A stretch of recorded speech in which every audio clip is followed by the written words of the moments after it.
Medics tell me the sked is just as safe as a gurney. Reporting in Bowling Green, Krista Garrison, WNKY News.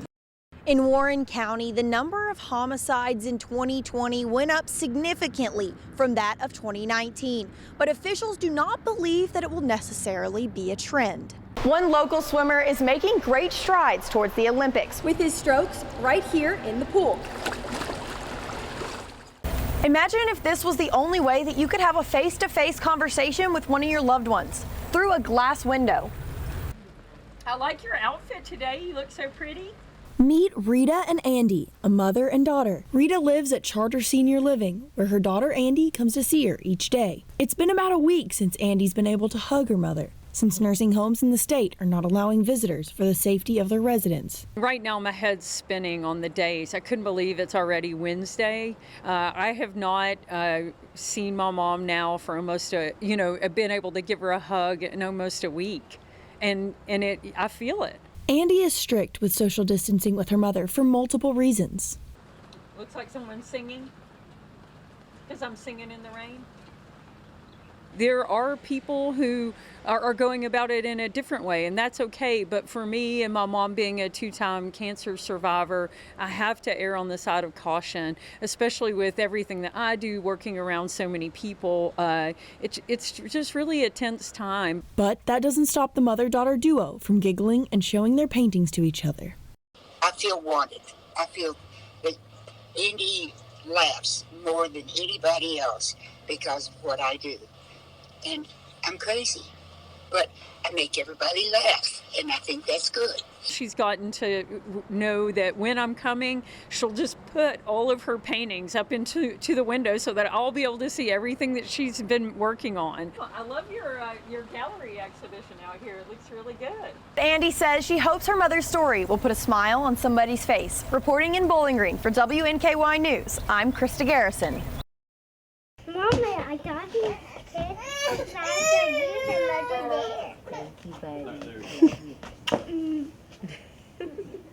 Trifunctional protein deficiency. It's a term that's shaken a local family. Sawyer Birch, a 4-year-old boy, was diagnosed with this extremely rare genetic disease in February. So rare, there are only about 100 known cases worldwide. Most children born with the disease die in the first few weeks of life.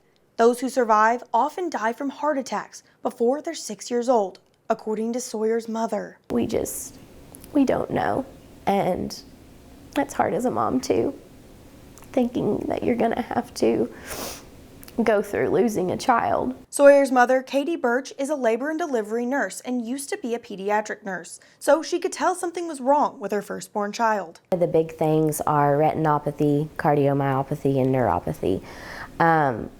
So far, which is just a blessing from God, his heart looks okay right now. There's no cardiomyopathy, and his eyes look great. There's no retinopathy. However, he has neuropathy, muscle weakness through his hips, into his legs. He complains about his legs hurting a lot. He would collapse, and I would say, buddy, what's wrong? And he would say, Mama, my legs just stopped working. It's a terrifying diagnosis for his mother and his father, Taylor Birch. I try to be the rock for the family. I try to be the support that my wife and kids need, but at the same time, I just break down every once in a while. I'm just like, all right, today's not a good day. He's looking really great now, but any stomach bug, sinus infection, illness can throw him into a metabolic crisis, and that's the hard part, is his body can just tank and we don't have any control over that. Sawyer experiences daily struggles with the disease. From lack of stamina to blood sugar issues, his fat content must be strictly regulated for the rest of his life, and so will his blood sugar, or he could die. So what can be done about the disease? Right now, there's a medicinal oil that has shown very successful results so far, but the cost would be around $150,000 per year, and the Birch family is currently fighting their insurance to cover the costs. Without the oil, Sawyer's likelihood of survival is extremely small. We have to prove that we are eligible, and we have to prove that our child could die with this. For now, Sawyer believes he has superhero blood and is a little different than other kids because he's super. I am going to be really fast. I'll be Black Panther. He believes his boots are camouflage and is excited to show them off. I always have dreams of what I want to do with my sons, and I'm still going to do those dreams, just in a modified version. If he can't go hiking, camping with me, hey, he'll be my backpack. Reporting in Bowling Green, You can put me on dinner by me. Krista Garrison, Yeah. WNKY News.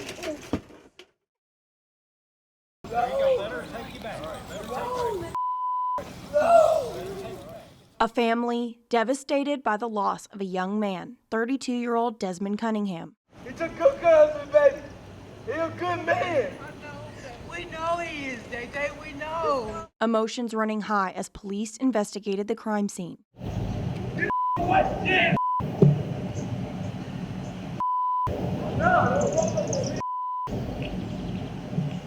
The death of a loved one in any circumstance is difficult. In this particular case, it was behind his mother's house.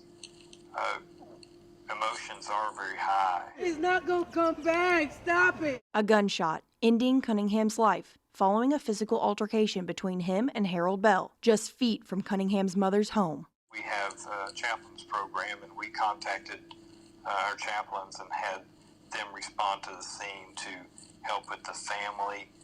There was another local preacher that went to church with some of the family. He was a big help in helping to give comfort to the family and to try to help them cope with what's happened right there at their home. Bell arrested in Illinois on a murder charge Saturday, now awaiting extradition back to Kentucky. Police are still investigating the incident. We still have interviews that we need to complete and conduct. In Bowling Green, Krista Garrison, WNKY News.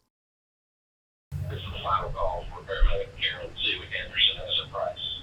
Medical Center EMS Unit 668 and Butler County Unit EMS Unit 807.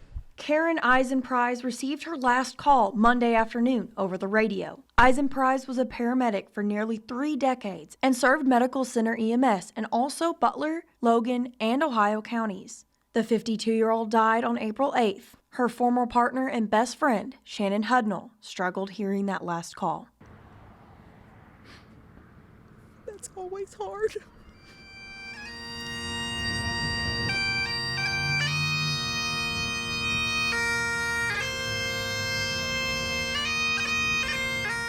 Monday afternoon, multiple ambulances led the parade of cars driving by the casket at J.C. Kirby & Son in Bowling Green. Because of social distancing guidelines, friends and family were only able to spend a moment with the family, a moment to be cherished. Everybody is grieving separately, within our own homes, within our own family units, and that's difficult.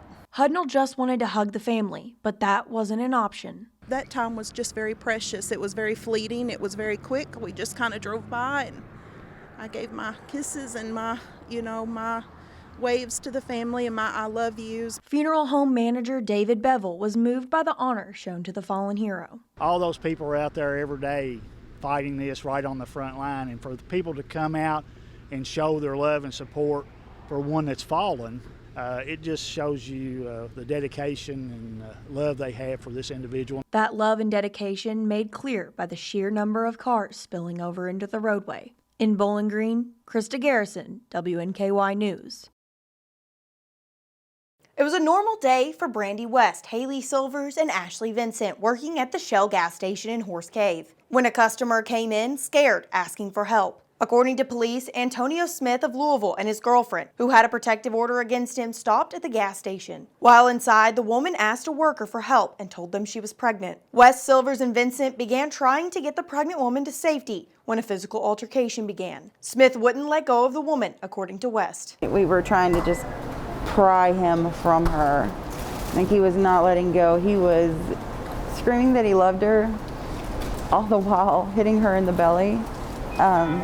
And she had made us aware that she was pregnant, so we were just trying to, protect her child as well as her. Police showed up as a bystander and the girls were trying to restrain Smith, according to Horse Cave police officer Derek Murphy. The perpetrator, he had a handful of her hair, was punching her with his free hand when I pulled in. Murphy said once Smith was in the car, Smith assaulted him. While he was in the car, I was bucking him in. He had spit in my eyes. Silvers said she didn't even really think about it. She just wanted to protect the woman and her baby. I wasn't scared like most people would think. It was kind of like the adrenaline rush, you know, it was crazy.